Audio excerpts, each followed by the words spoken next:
So, call center. So, yung call center ay isang unit o department ng company na kung saan nakatala o nakalista o kwentado yung lahat ng gastos ng kumpanya.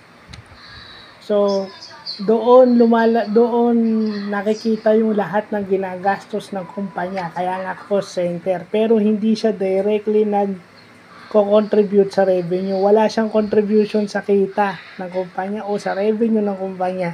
Puro gastos yung kanyang tinatagil.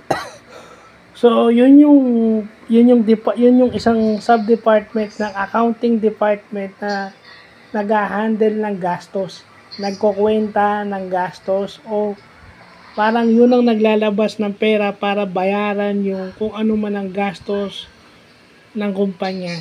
Kung ano yung expenses ng kumpanya, siya ang bahala dyan.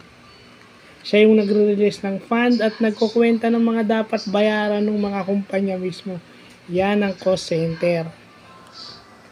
So, pag napunta ka dyan sa department na yan, medyo matrabaho nga. Medyo sakit sa ulo. Hindi medyo sakit sa ulo talaga. Kasi kinukonsider mo yung pera eh. yung funds, yan ang inaalagaan mo at sinisigurado mong magagastos ng tama. So, ikaw rin ang tumitingin kung tama pa ba yung gastos o hindi ng isang kumpanya.